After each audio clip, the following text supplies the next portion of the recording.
Welcome to the Battle of the Backlog, the series where I finally confront my greatest shame, my Steam library. Each episode I spin the wheel of fate and let it decide which forgotten game I'm finally going to play. No skipping, no excuses. I give it at least 2 hours, share my experience, and tell you whether it's worth your time or it deserves to stay buried in the digital purgatory. And today we've got something special cooking. Metal Gear Rising Revengeance, a game I've wanted to play for a long time but never found the time to do so. It's the game that asks the age-old question, what if Metal Gear Solid had an energy drink problem? Let's slice into it. Let's get this straight. Metal Gear Rising isn't your typical Metal Gear game, but it doesn't abandon its roots either. Yes, you're not crawling through docks or listening to codec conversations about nuclear deterrence every 5 minutes, but you can still hide in a cardboard box. You'll still hear that iconic alert sound, and the lore is just as wild as you'd expect. What's different is the style, because this game is built in the spirit of PlatinumGames. Think Bayonetta or Vanquish, fast, explosive, high-energy gameplay intersliced with gripping, immense, and over-the-top cutscenes. Originally, this was supposed to be a Kojima stealth action game starring Raiden, but Kojima Productions struggled to make that free cutting mechanic feel fun. So Kojima himself stepped back and handed the project over to Platinum. They rebuilt it as a full-blown hack-and-slash anime power trip while keeping the soul of Metal Gear intact. Just filtered through the chaos of a Platinum title. The result? A wild ride that blends MGS philosophy with over-the-top action anime energy. And somehow it just works. You can still play it today on pretty much everything. PC, Mac, Xbox, and PlayStation. It's available on Steam, where it currently holds an overwhelmingly positive rating of 97%. Full price is around 25 USD, but honestly, it goes on sale all the time. I picked it up for less than $10 during a weekend deal. If you're even slightly curious, throw it on your wish list and wait for a discount. I played this on an RTX 4060 Ti and on the Steam Deck OLED, both maxed out, ultra settings, and it ran like a dream. Super stable, no crashes, lightning fast load times. You'd never guess this game launched over a decade ago. Now, combat is where this game truly shines. It's fast, fluid, and absolutely vicious.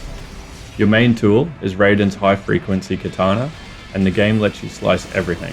Not just enemies, we're talking vehicles, walls, scenery, you name it, and it's been destroyed. There's a manual slicing mode called Blade Mode, where you can slow time, aim, and carve enemies with precision.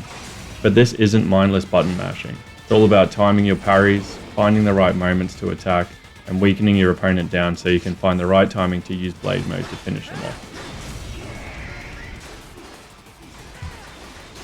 You parry by attacking into the enemy's strike with the left stick plus light attack. Once you master it, it feels incredible, like you've unlocked Ultra Instinct. Almost like you're playing Ghost of Tsushima all over again. And of course, this isn't the type of game where you use potions to heal. Here, we slice open enemies, grab their glowing cyber guts, and crush them into your hand. Every animation is pure satisfaction. As you progress, you unlock upgrades, more health, energy, new weapons ripped from the bodies of the bosses you defeat, and even different outfits for Raiden, including one that looks suspiciously like Grey Fox. It's a power fantasy that respects your time and rewards your skill. This game doesn't just play like an anime, it looks like one. Everything is turned to 11. Sword trails glow neon blue, explosions linger in slow motion, enemy cyborgs explode into sparks and oil. The cinematography is pure platinum.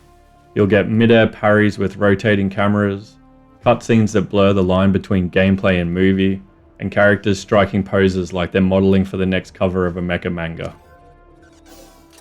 And the soundtrack? Top tier. Every boss fight has a dynamic metalcore track that builds as the fight escalates. It turns every encounter into a hype machine. Seriously, Rules of Nature is the new national anthem in my head. If Metal Gear Solid is a slow burn political thriller, Rising is that same thriller, set on fire, thrown into a rave, and edited by the guy who made anime music videos back in 2007. This game blends deep Metal Gear lore with Platinum's absurdist spectacle, and it's honestly a miracle how well it works.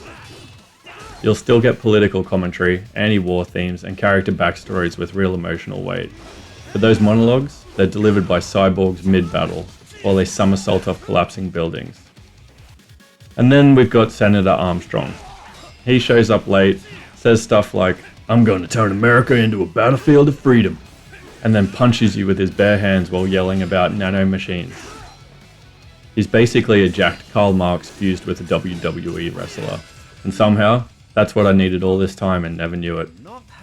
The story is loud, chaotic, self-aware, and totally on brand for Metal Gear, just filtered through a much louder megaphone. This game has been living rent-free in people's heads for over 10 years. There are still fan edits, memes, remixes, full Reddit threads analysing the soundtrack structure. Speedrunners have perfected every frame, modders have turned Raiden into Shrek. Yep, that's a thing. The game is short, sure. My playthrough clocked in around 7 hours, but the replay value is massive. Each boss fight is unique. The ranking system pushes you to play cleaner, faster, better.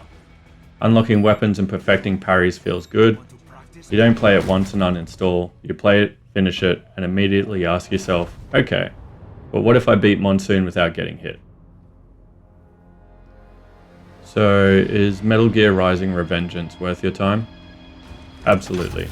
If you're into the MGS lore, hack and slash games, and that PlatinumGames special sauce, this one will tick a lot of your boxes. It's short, it's sharp, it's insane in all the right ways, and it knows exactly what it is. It's the Metal Gear game for people who don't have time to crawl around in the shadows. It's the anime boss rush you never knew you needed, and somehow, it still manages to say something.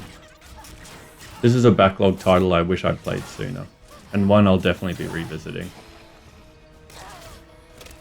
2 games down, hundreds still haunting me. And the wheel? It's not done with me yet. If you liked this episode, give it a thumbs up, drop a comment and tell me what's the wildest game in your backlog.